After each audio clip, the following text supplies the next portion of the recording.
HTV news కి స్వాగతం. నేను సుధా. బులెటిన్ల ముందుగా హెడ్లైన్స్. 2027 డిసెంబర్ నాటికి పోలవరం పూర్తి చేస్తాం. ప్రాజెక్టుకు నీళ్లు వదిలేలోపే నిర్వాసితులందరికీ పునరావాసం కల్పిస్తామన్న ముఖ్యమంత్రి చంద్రబాబు. తారాస్థాయికి చేరిన జీవీఎంసీ రాజకీయం. తన సామాజిక వర్గానికే మేయర్ స్థానాన్ని ఇవ్వాలంటున్న యాదవ సంఘాలు. సుజాతానగర్ లో బ్యాంక్ ఆఫ్ ఇండియా నూతన బ్రాంచ్ ప్రారంభం. వినియోగదారులకు మరిన్ని సేవలందించడమే లక్ష్యమన్న zonal manager Srinivas. Visakha steel plant కార్మికులకు వేతన బకాయిలు తక్షణమే చెల్లించాలి.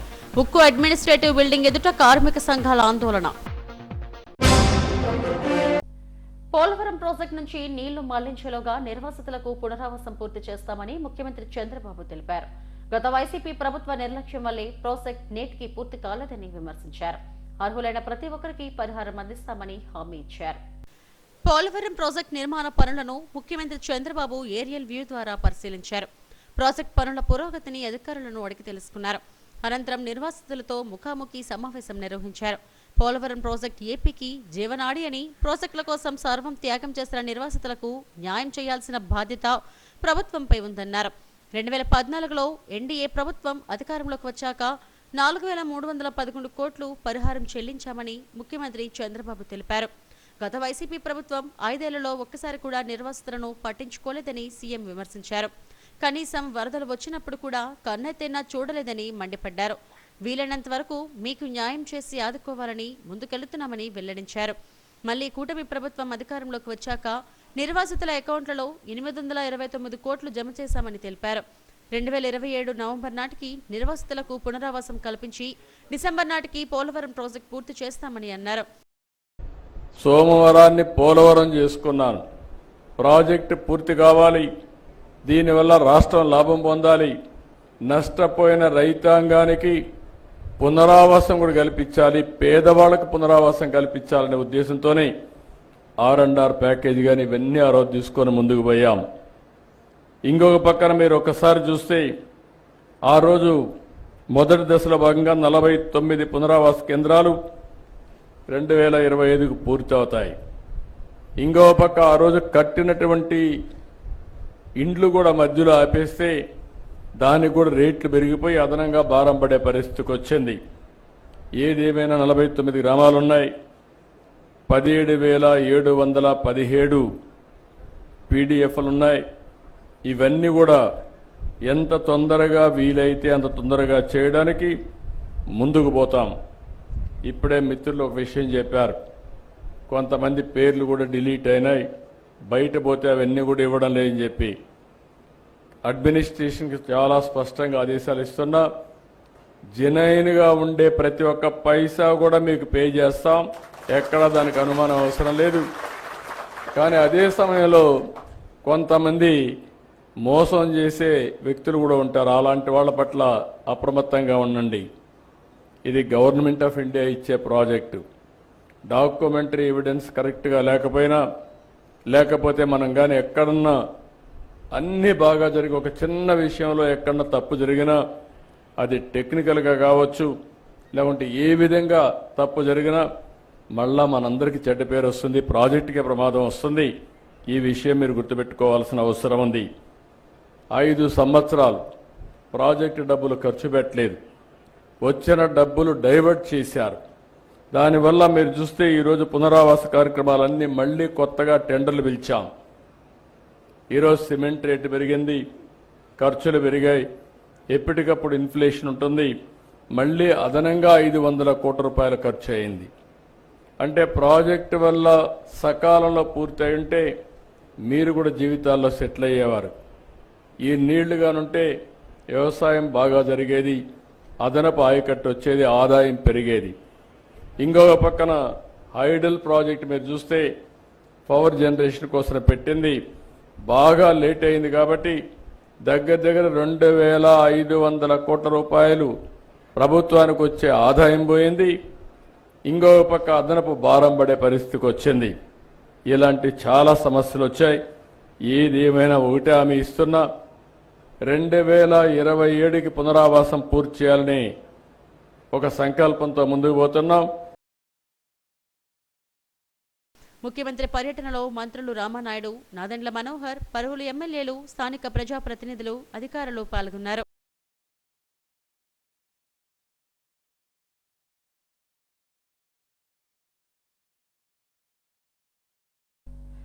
జీవీఎంసీ రాజకీయం ముదిరి పాకాన పడింది. ఎలాగైనా అవిశ్వాస తీర్మానం ద్వారా మేయర్ గొల్గానిని కుర్చీ దించేయాలని కూటమి శ్రేణులు పక్కాగా స్కెచ్ గీశారు. అందుకు అనుగుణంగా ప్రయత్నాలు చేసేశారు. మరోవైపు వైసీపీ కార్పొరేటర్లను సంరక్షించుకునేందుకు శిబిరాలు ఏర్పాటు చేశారు. మేయర్ గా గొల్గానినే కొనసాగించాలని, లేని పక్షంలో యాదవ సామాజిక వర్గానికి చెందిన వారికే ఇవ్వాలంటూ యాదవ సంఘాలు ఆందోళనకు దిగాయి.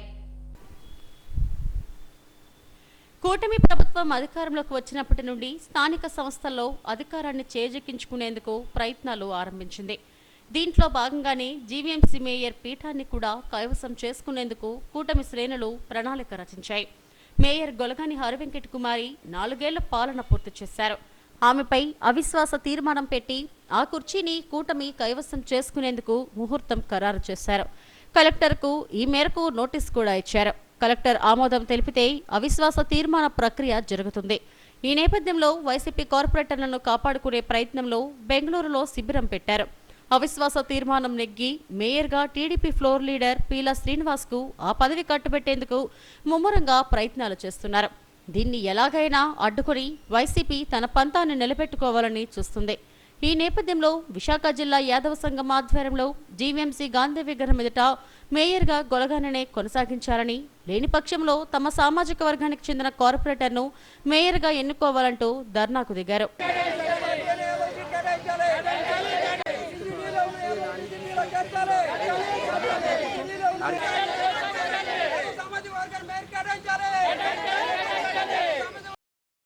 తమకు 22 మంది కార్పొరేటర్లు కౌన్సిల్లో ఉన్నారని, గత ప్రభుత్వంలో యాదవ మహిళకు మేయర్గా అవకాశం ఇచ్చారని యాదవ సంఘాల నాయకులు వేణుగోపాలకృష్ణ, అప్పలనారాయణ యాదవ్, బాబ్జీ యాదవ్లు అన్నారు. ప్రస్తుత మేయర్నే కొనసాగించాలని, లేని పక్షంలో యాదవ సామాజిక వర్గానికే అవకాశం ఇవ్వాలని కోరారు. వేరే సామాజిక వర్గానికి చెందిన వారికి మేయర్గా అవకాశం ఇవ్వడం సరికాదన్నారు. నేను జిల్లా సంఘంలో 32 సంవత్సరాలుగా పనిచేస్తున్నాను. వర్కింగ్ ప్రెసిడెంట్గా, వైస్ ప్రెసిడెంట్గా నేను అనేక పదవులు చేస్తున్నాను. మా యాదవ్లో ఒక డిమాండ్ ఏంటంటే, ఏ రోజైతే కార్పొరేషన్ వచ్చిందో ఆ రోజు ఎన్ఎస్ఎన్ రెడ్డి గారు మేయర్ అయినప్పటికీ మాకు వైస్ ప్రెసిడెంట్ పల్లా సుండాని గారికి ఇచ్చారు. అలాగే గత ప్రభుత్వం మేము తర్వాత రాజన్ రమణ గారు మేయర్ చేశారు. గత ప్రభుత్వం మమ్మల్ని గుర్తించి మహిళగా 4,000 మెజార్టీ వచ్చిన 22 కార్పొరేట్లు ఉన్న మహిళగా మాకు గుర్తించి మేయర్ పదవి ఇచ్చారు. అది 4 సంవత్సరాలు ఆవిడ నిర్విఘ్నంగా కొనసాగించారు. కార్పొరేషన్లో అనేక బాధ్యతలు స్వీకరించారు, సౌమ్యురాలుగా ఉన్నారు. తర్వాత క్లీన్ అండ్ గ్రీన్ అవార్డు పొందారు. అయితే మాకు యాదవులకి ఈ మేయర్ పదవి కొనసాగాల్సిందిగా కోరుతున్నాం. లేని పక్షంలో యాదవులకే ఆ పదవి ఇవ్వాలని. కూటమి ప్రభుత్వం అయితే మేము యాదవుల ద్వారా ఓట్లు పొందింది, కానీ నేనైతే మన బోడే రామచంద్ర యాదవ్ పార్టీ తరఫున నేను ఇక్కడ ఎమ్మెల్యే పోటీ చేసినప్పటికీ మా యాదవులు పక్కన పెట్టి మన కూటమి ప్రభుత్వంకి చాలామంది ఓట్లు వేశారు. 77,000 మెజార్టీ ఇచ్చారు. అయినా కూటమి ప్రభుత్వం మాకు యాదవులకు అన్యాయం చేస్తుంది. ఈవేళ ధర్నా చౌక్ వద్ద, జీవీఎంసీ ఆపోజిట్లో ఉన్న ధర్నా చౌక్ వద్ద మా యాదవులు అందరమే కలిపి ఈవేళ రోడ్డెక్కి ధర్నా చేయడం జరిగింది. ఇదే విషయాన్ని ఎన్ఏడి కూడలిలో ఇంతకుముందు మేము ప్రెస్ మీట్ పెట్టాం. ఆ ప్రెస్ మీట్ పెట్టి మేము మా తాలూకా అభిప్రాయాలన్నీ తెలియజేసాం. నిన్న కూడా మేము ఇక్కడ గ్రంథాలయంలో కూడా మేము ప్రెస్ మీట్ పెట్టి మా అభిప్రాయం తెలియజెప్పాం. ఈవేళ మేయర్ గారిని ప్రధానంగా తొలగించాలన్న ఉద్దేశంతో ఇక్కడికి మేము ప్రెస్ మీట్ పెట్టడం జరుగుతూ ఉంది. కాబట్టి ఈ కూటమి ప్రభుత్వం ఎందుకో కక్షపూరితంగా యాదవుల మీద ఈ కక్ష తీర్చుకునే ఉద్దేశంతోనే చేస్తూ ఉంది. కాబట్టి మా యాదవరాల తాలూకా మేయర్ని కానీ తొలగించినట్లయితే రాష్ట్ర వ్యాప్తం చేయడానికన్నా యాదవ హక్కుల పోరాట సమితి నుంచి పిలుపునిచ్చి ధర్నాకు దిగుతామనేసి, లేదంటే కూటమి ప్రభుత్వంలో ఉన్న బీజేపీ నుంచి కానీ, అలాగే జనసేన నుంచి కానీ, అలాగే టీడీపీ నుంచి కానీ మాకు 22 మంది కార్పొరేట్లను గెలిపించుకున్నాం. వీళ్ళొక్కరిలో ఏ ఒక్కరికైనా సరే మా యాదవులకు మేయర్ పదవి ఇస్తే వెల్ అండ్ గుడ్.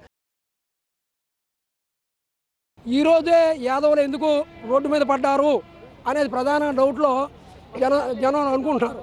అయితే విషయం ఏంటంటే, సందర్భం ఎప్పుడు వస్తే యాదవులకి అరుపులు కేకలు ఆకలేస్తుంది. ఆకలేస్తేనే అరుపులు కేకలు వస్తాయి. ఇవాళ మాకు ఆకలేస్తుంది, మాకు పొట్ట నిండలేదు. గవర్నమెంట్ ఏం చేస్తుంది? గత గవర్నమెంట్లో యాదవుల మేయర్ సీట్ కేటాయించారు. ఈ గవర్నమెంట్కి వచ్చేసరికి మా ఓట్లతో గెలిచి మా లీడర్లు తయారు చేసుకొని మేము లీడర్షిప్ ఇస్తే, మీరు మా సామాజిక వర్గాన్ని మానేసి ఇతర సామాజిక వర్గాలు పెట్టారు. ఆ ఇతర సామాజిక వర్గం కాకుండా మాకు యాదవులకి మేయర్ పదవి కేటాయించాలి. వైసీపీ పాలకపక్షంగా నగరానికి చేసిందేమీ లేదని, ఏకపక్షంగా వ్యవహరించారని టీడీపీ కార్పొరేటర్ పల్లా శ్రీనివాస్ ఆరోపించారు. ఈ నేపథ్యంలో అవిశ్వాస తీర్మానం నెగ్గి తాము పాలకపక్షంగా రావాలని ఆశిస్తున్నామని చెప్పారు. 4 ఏళ్లలో జరిగిన అవినీతి ఎక్కడ బయటపడుతుందోనని వైసీపీ భయపడుతుందని, అందుకే శిబిరాలు పెట్టుకుంటున్నారని విమర్శించారు. సామాజిక సంఘాలు డిమాండ్ చేస్తున్నాయని, అయితే పార్టీ నిర్ణయమే శిరోధార్యమని చెప్పారు. కలెక్టర్ ఆమోదం కోసం ఎదురు చూస్తున్నామని అన్నారు. ఎందుకంటే గత 4 సంవత్సరాలు పరిపాలనలో కూడా ఆ 4గురికే ఆ వార్డులోని అభివృద్ధి జరిగింది తప్ప ఇంకెవరికి కూడా ఒక లైట్ వేసుకున్నందుకు కూడా 4 సంవత్సరాల్లో కార్పొరేట్ 98 మంది కార్పొరేట్స్ కూడా లైట్కి నోచుకోలేకపోయారు. జీవీఎంసీ చూస్తే 5,000 కోట్ల బడ్జెట్, తిరుపతి వెంకటేశ్వర స్వామి తర్వాత అంత బడ్జెట్ మందే 5,000 కోట్లు. ఇంత బడ్జెట్ పెట్టుకొని కూడా మనం ఒక లైట్కి కూడా ప్రతిసారి కూడా హౌస్లో గొడవ ఇది. ఎజెండాలో తీసుకొచ్చినవన్నీ కూడా మాట్లాడదాము ఈ సమస్య మీద అని అనుకుంటే ఫస్ట్ ఈ లైట్స్ మీద లేవనెత్తే ఆ ఎజెండా కూడా పూర్తి అయ్యేది కాదు. వాళ్ళు అనుకున్న వాళ్ళకి ఏది తీసుకొచ్చినా సరే, మీరు ఆ రోజు చూసారు టీడీఆర్ బాండ్లు కానివ్వండి, అవకాశం లేని వ్యక్తులు ఎజెండాలోని ప్రతిపాదన చేసేవారు.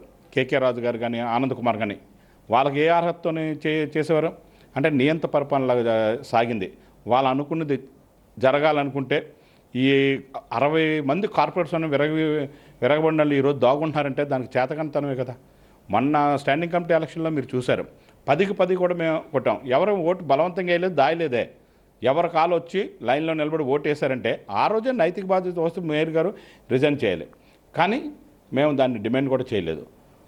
ఎందుకంటే ఏదైతే మాకు అవిశ్వాస తీర్మానానికి టైం ఉందో ఆ రోజు దాకా ఆగుదామని చెప్పి నిజంగా నైతిక బాధ్యత వహిస్తున్నట్టుగైతే ఆ రోజు చేసి దీపాలు 10కి 10 కూడా 60 ఉన్నామని చెప్పి అడ్డగోలుగా ఆ 4 సంవత్సరాలు కూడా ప్రతి తీర్మానం ఏదైతే జరగలేని విచిత్రాలన్నీ కూడా ఈ హౌస్లో జరిగాయి. ఎప్పుడో 100 సంవత్సరాలు పోయినంటే స్థలం ఎవడో వచ్చి ఈరోజు చేస్తే దానికి టీడీఆర్లు ఇచ్చారు. మరి ఇలాంటి విచిత్రాలన్నీ కూడా ఎక్కడ మేము బయటకు లాగుతామో, ఈ మొదటిసారి మీటింగ్ పెడితే అలా అధిష్టానం 40 మంది వచ్చారంట. మొన్న పెడితే 32కో 30కో వచ్చారు. ఈసారి మీటింగ్ 11 మంది డిజిట్కి కానీ దిగిపోతారట అని భయంతోనే వీళ్ళు కానీ కాపాడుకోకపోతే రేపు ఈ 1 ఇయర్లో మేము ఏదైతే వీళ్ళు చేసిన అక్రమాలన్నీ కూడా తీస్తే అట్లీస్ట్ మాట్లాడినందుకే ఉండాలని చెప్పి ఈరోజు వీళ్ళని మరి ఎన్ని రోజులు అవుతుందో తెలియదు. ఇంకా కలెక్టర్ గారు ఈ డేట్ కూడా ఇవ్వలేదు. అయినా సరే ముందు జాగ్రత్తగా తీసుకెళ్ళిపోయారంటే అక్కడ ఉన్న వాళ్ళు కూడా ఎవరికి ఇష్టం లేదు. డెఫినెట్గా రేపు కూటమి ప్రభుత్వం ఈ విశాఖ మేయర్ని కైవసం చేసుకుంటుంది. విశాఖ మేయర్ పీఠాన్ని ఎలాగైనా కైవసం చేసుకునేందుకు కూటమి శ్రేణులు సంసిద్ధమయ్యారు.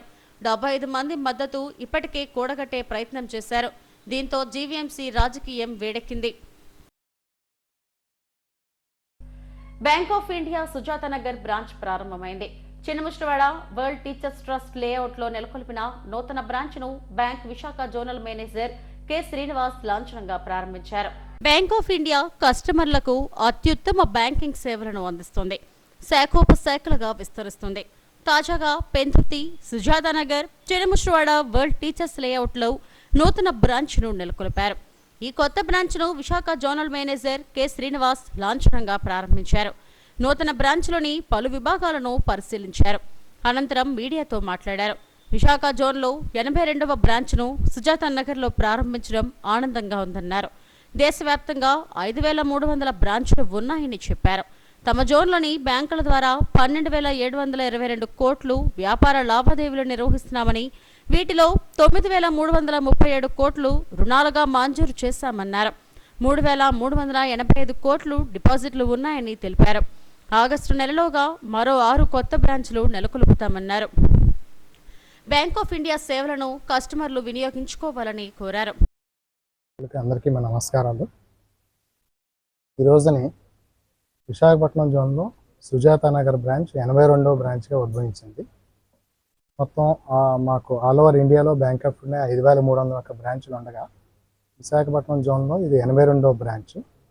ఇది కాకుండా 2 RBC centres, 2 SME city centres, 3 SKVK centres, 1 Z card, మొత్తం కలిపి 90 బ్రాంచెస్ కింద మాది ప్రస్తుతం ఆంధ్రప్రదేశ్లో ఒక్కొక్క బ్యాంక్ ఆఫ్ ఇండియా యొక్క బ్యాంక్ ఆఫ్ ఇండియా యొక్క విశాఖపట్నం జోన్ యొక్క స్థితి ఇది. ఈ 82 బ్రాంచులతోటి కలిపి ఈరోజు ఓపెన్ చేసిన బ్రాంచెస్తో కలిపి మా యొక్క బిజినెస్ 12,722 కోట్లు. దాంట్లో 9,337 కోట్లు రుణాలుగా ఇవ్వడం జరిగింది. అగ్రికల్చర్ కానీ, రిటైల్ లోన్స్ కానీ, లేదంటే ఎస్ఎంఈ కానీ, ఎడ్యుకేషనల్ లోన్స్, మిగిలిన రిటైల్ ప్రొడక్ట్స్ అంతా కలిపి 12,722 కోట్లు. దాంట్లో 9,337 కోట్లు మాది రుణాలు సంబంధించిన అడ్వాన్సెస్ పోర్ట్ఫోలియో, 3,385 కోట్లు డిపాజిట్స్ కింద ఉంది మొత్తం. ఇది కాకుండా వచ్చే సంవత్సరం 2025-26లో ఇంకొక 6 బ్రాంచులు ఫస్ట్ ఫేజ్లో ఆగస్టు లోపుని ఈ విశాఖపట్నం ఏరియా నుంచి విశాఖపట్నం ఇచ్చాపురం మధ్యలో ఒక 6 బ్రాంచులు ఓపెన్ చేయడానికి బ్యాంకు నిశ్చయించుకుంది. ఈ మధ్యనే పార్వతీపురం, నరసన్నపేట, భోగాపురం, ఈరోజు సుజాత నగర్, వెస్ట్ గోదావరిలో మొన్న సరిపల్లి బ్రాంచ్, జగ్గంపేట ఈ ఫైనాన్షియల్ ఇయర్లో ఓపెన్ చేయడం జరిగింది. నెక్స్ట్ ఫైనాన్షియల్ ఇయర్లో రైట్ ఫ్రమ్ ఇచ్చాపురం, సోంపేట, పాలకొండ, తగరపు వలస, విజయనగరం కంటోన్మెంట్, గజపతి నగరాల్లో బ్రాంచ్ ఓపెన్ చేయడానికి బ్యాంక్ ఆల్రెడీ ఆర్బీఐకి అప్రూవల్స్ పంపింది. సో అది కాకుండా మళ్ళీ సెకండ్ ఫేజ్లో ఇంకొక 5 బ్రాంచ్లు ఈస్ట్ గోదావరి, అగైన్ మళ్ళీ విశాఖపట్నం డిస్ట్రిక్ట్లో కూడా ఓపెన్ చేయడానికి. సో ఈరోజు సుజాత నగర్లో బ్రాంచ్ ఓపెన్ చేసిన సందర్భంగా ఈ బ్యాంకు త్వరలోనే మంచి భవిష్యత్తు ఉంటుందని, మంచి కస్టమర్లు మాకు బాగా సపోర్ట్ ఇస్తారని ఆశిస్తూ సెలవు. పట్టణ ప్రాంతాలతో పాటు నగర శివారు, గ్రామీణ ప్రాంతాల్లో బ్యాంకింగ్ సేవలను విస్తరించేందుకు బ్యాంక్ ఆఫ్ ఇండియా యాజమాన్యం కృషి చేస్తుంది. ఈ కార్యక్రమంలో డిప్యూటీ జనరల్ మేనేజర్ ఎం సీతారాం, బ్రాంచ్ మేనేజర్ శ్రావణ్ రవి, సిబ్బంది పాల్గొన్నారు. స్టీల్ ప్లాంట్ కార్మికులకు వేతన బకాయిలు తక్షణమే చెల్లించాలని స్టీల్ సిఐటియు గౌరవ అధ్యక్షుడు అయోధ్యరాం యాజమాన్యాన్ని డిమాండ్ చేశారు. యూనియన్ ఆధ్వర్యంలో ప్లాంట్ పరిపాలనా భవనం ఎదుట ధర్నా నిర్వహించారు. వేతన బకాయిలు చెల్లించాలని, హెచ్ఆర్ఏ పునరుద్ధరించాలని, పెంచిన విద్యుత్ ఛార్జీలు రద్దు చేయాలని నినాదాలు చేశారు. స్టీల్ సిఐటియు అధ్యక్షుడు వైటీ దాస్ అధ్యక్షతన జరిగిన ధర్నాలో అయోధ్యరాం మాట్లాడారు. గడిచిన 7 నెలలుగా కార్మికులకు చెల్లించాల్సిన వేతనాల్లో ప్రతిస్తంభన సృష్టిస్తోందని మండిపడ్డారు. 4 ఏళ్లలో 10,200 కోట్ల రూపాయలు ఉత్పత్తి చేశామని గుర్తు చేశారు. అర్ధాకిలతో కార్మికులు బతుకుతున్నారని, తక్షణం బకాయిలు చెల్లించాలని డిమాండ్ చేశారు. పూర్తి స్థాయి ఉత్పత్తికి ముడిసరుకు కేటాయించేలా ప్రభుత్వం కేంద్రంపై ఒత్తిడి తెచ్చి ప్లాంట్ను కాపాడాలని కోరారు. ధర్నాలో శ్రీనివాసరాజు, అప్పారావు తదితరులు పాల్గొన్నారు.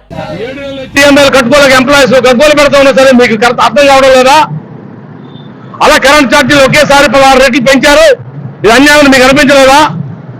ఒక పక్క ప్యాకేజ్ చెబుతూ 7 మాసాల నుంచి ఈ రోజు జీతాలు ఇవ్వకుండా అర్ధాకలతో రోజు 150 కోట్ల రూపాయల ఉత్పత్తులు తెస్తా ఉన్న కార్మికుల్ని ఆదుకోవాలని అవసరం మీకు లేదని చెప్పేసి అడుగుతుంది ధర్నా చేస్తా ఉన్నాం. ఈ ధర్నా సందర్భంగా ఈ ప్రభుత్వాల యాజమాన్యాన్ని డిమాండ్ చేస్తా ఉన్నాం. ఈ బకాయిలను వెంటనే చెల్లించాలి. అలాగే కాంట్రాక్ట్ కార్మికులు తొలగిస్తామని చెప్తా ఉన్నారు. వాళ్ళంతా కూడా సమ్మె పోబోతా ఉన్నారు. ఆ సమ్మెను నివారించాలంటే కాంట్రాక్ట్ కార్మికులు మేము తీయడం చెప్పేసి యాజమాన్యం ప్రభుత్వం చెప్పాలని చెప్పేసి, అట్లాగే పూర్తిస్థాయి ఉత్పత్తి విశాఖపట్నం స్టీల్ ప్లాంట్ తీసుకుపోవడం కోసం అవసరమైన అన్ని చర్యలు కూడా ప్రభుత్వం తీసుకోవాలని చెప్పేసి క్షారదిశాలను విత్డ్రా చేస్తూ సేల్లో కలుపుతూ ఏదైతే ఉద్యోగులు ఉన్నారో ఉద్యోగులందరూ కూడా రాష్ట్ర ప్రభుత్వం ఇబ్బందులు ఉన్నప్పటికీ, ఆర్థిక ఇబ్బందులు ఉన్నప్పటికీ జీతాలు చెల్లిస్తున్నామని చెప్తారు. మరి విశాఖపట్నం స్టీల్ ప్లాంట్ కార్మికులు ఏం పాపం చేస్తున్నారని మేము అడుగుతా ఉన్నాం. కాబట్టి ఉత్పాదకుల్లో కీలకంగా వ్యవహరిస్తున్నటువంటి స్టీల్ ప్లాంట్ ఉద్యోగులకి తక్షణమే వేతనాలు చెల్లించాలి, హెచ్ఆర్ఏ పునరుద్ధరించాలి.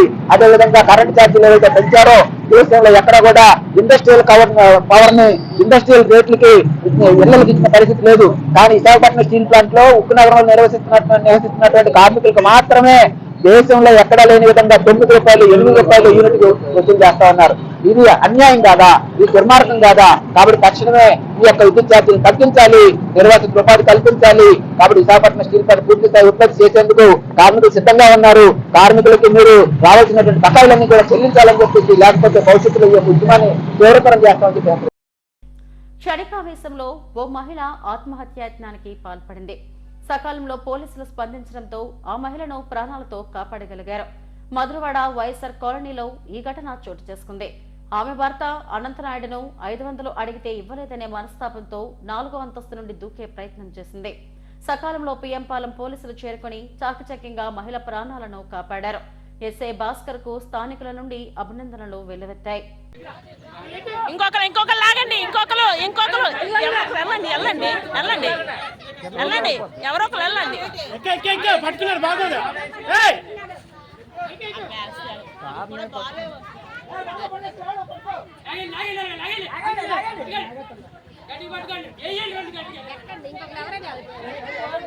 వెళ్ళండి ఎవరో ఒకరు వెళ్ళండి. ఏం చేస్తున్నారు? విశాఖ మీడియాలో పనిచేసి 60 ఏళ్లు నిండిన రిటైర్డ్ జర్నలిస్టులకు పెన్షన్లు, నిరుపేద జర్నలిస్టులకు 50 గజాల ఇంటి స్థలం ఇస్తామని Upakar charitable trust chairman, Kancharla working journalist association జాతీయ అధ్యక్షుడు డాక్టర్ కంచర్ల అచ్యుతరావు ప్రకటించారు. Smart city reporters welfare association ఆధ్వర్యంలో పౌర గ్రంథాలయంలో నిర్వహించిన ఉగాది సంబరాలకు ఆయన ముఖ్య అతిథిగా హాజరయ్యారు. పలువురు జర్నలిస్టులను సత్కరించారు. Smart city reporters welfare association ఆధ్వర్యంలో విశ్వావసు నామ ఉగాది సంబరాలు పౌర గ్రంథాలయంలో ఘనంగా నిర్వహించారు. వేడుకలకు Upakar charitable trust chairman, Kancharla working journalist association జాతీయ అధ్యక్షుడు డాక్టర్ కంచర్ల అచ్యుతరావు ముఖ్య అతిథిగా హాజరయ్యారు. పంచాంగ శ్రవణం, సాంస్కృతిక కార్యక్రమాలు అలరించాయి. ఉగాది వేడుకల్లో భాగంగా పలువురు జర్నలిస్టులను ఘనంగా సత్కరించారు. అనంతరం కంచర్ల అచ్యుతను అసోసియేషన్ సభ్యులు గజమాలతో సత్కరించారు.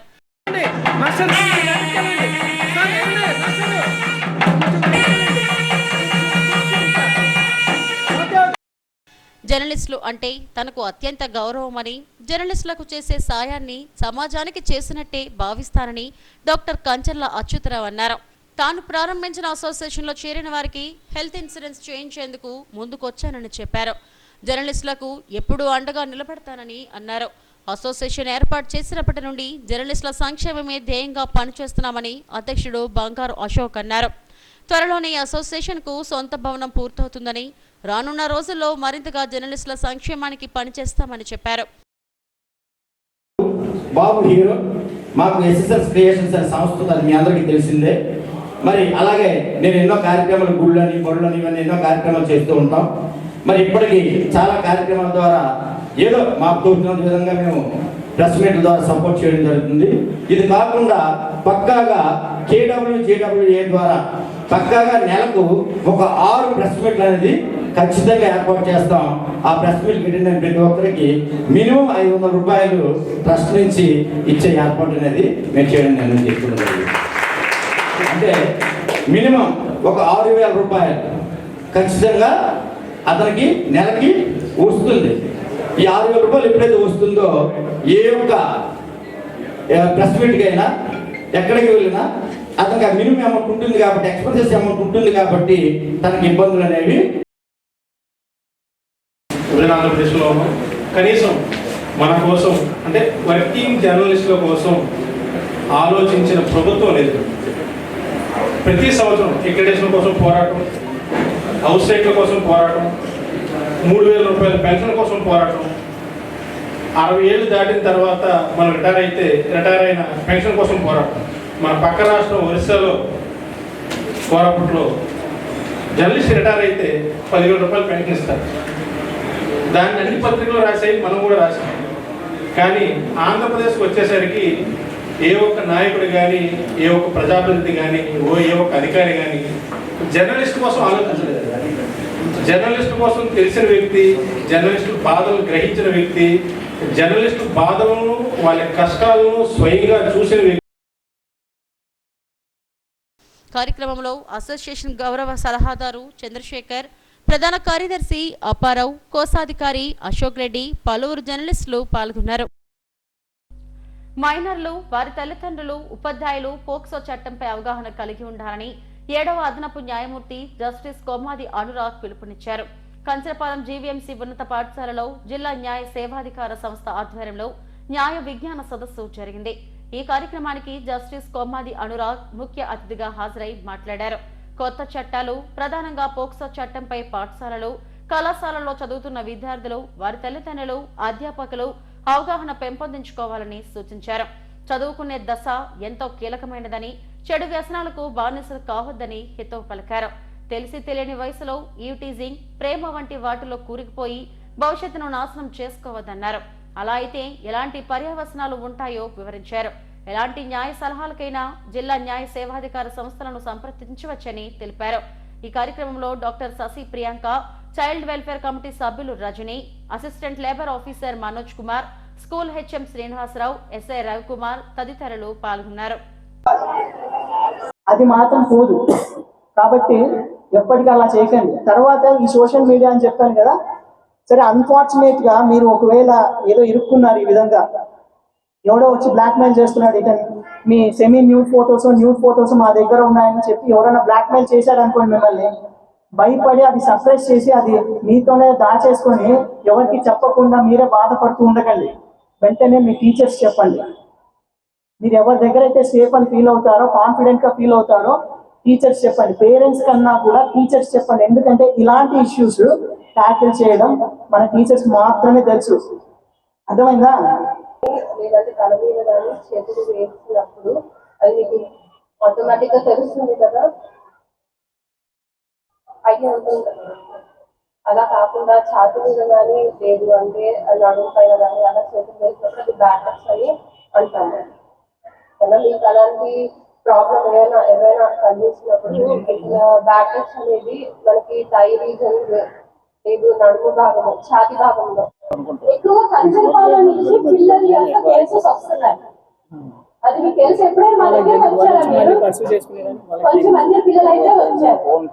సో ముఖ్యంగా పోక్సో గురించి అవేర్నెస్ కార్యక్రమాలు ఎందుకు జరుగుతున్నాయంటే, మనం జడ్జెస్ చూడాలంటే కోర్టుకి వెళ్ళాలి, కానీ జడ్జెస్ మన దగ్గరకు వచ్చి పోక్సో గురించి అవగాహన ఎందుకు కల్పిస్తున్నారంటే, ఈ మధ్య కాలంలో పిల్లల మీద లైంగిక చర్యలు. టీటీడీ నిర్వహిస్తున్న వివిధ పథకాలకు గురువారం 2.45 కోట్లు విరాళంగా అందింది. చెన్నైకు చెందిన జీనేశ్వర్ ఇన్ఫ్రా వెంచర్స్ సంస్థ టీటీడీ ఎస్వి అన్నదాన ప్రసాద ట్రస్టుకు ₹1 కోటి విరాళంగా అందించగా, శ్రీలంకకు చెందిన ఓదాత అన్నప్రసాద ట్రస్టుకు ₹1 కోటి విరాళంగా అందించారు. నోయిడాకు చెందిన పసిఫిక్ బీపీఓ ప్రైవేట్ లిమిటెడ్ సంస్థ శ్రీ వెంకటేశ్వర ప్రాణదాన ట్రస్టుకు 45 లక్షలు విరాళంగా అందజేసింది. దాతలు శ్రీవారి ఆలయంలోని రంగనాయకుల మండపంలో టీటీడీ చైర్మన్ బిఆర్ నాయుడు, అదనపు ఈవో వెంకయ్య చౌదరికి విరాళ డీడీలను అందజేశారు.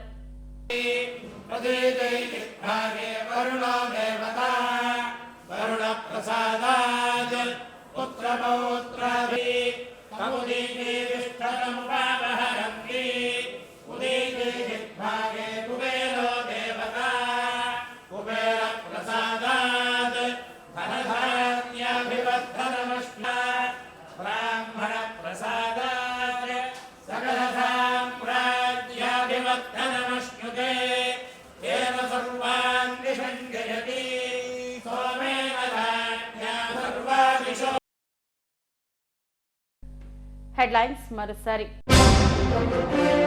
2027 డిసెంబర్ నాటికి పోలవరం పూర్తి చేస్తాం. ప్రాజెక్టుకు నీళ్లు వదిలేలోపే నిర్వాసితులందరికీ పునరావాసం కల్పిస్తామన్న ముఖ్యమంత్రి చంద్రబాబు. తారాస్థాయికి చేరిన జీవీఎంసీ రాజకీయం. తన సామాజిక వర్గానికే మేయర్ స్థానాన్ని ఇవ్వాలంటున్న యాదవ సంఘాలు. సుజాతానగర్ లో బ్యాంక్ ఆఫ్ ఇండియా నూతన బ్రాంచ్ ప్రారంభం. వినియోగదారులకు మరిన్ని సేవలందించడమే లక్ష్యమన్న zonal manager Srinivas. Visakha steel plant కార్మికులకు వేతన బకాయిలు తక్షణమే చెల్లించాలి. ఉక్కు అడ్మినిస్ట్రేటివ్ బిల్డింగ్ ఎదుట కార్మిక సంఘాల ఆందోళన. ఇవి ఇప్పటివరకున బులెటిన్ అప్డేట్స్. నమస్తే.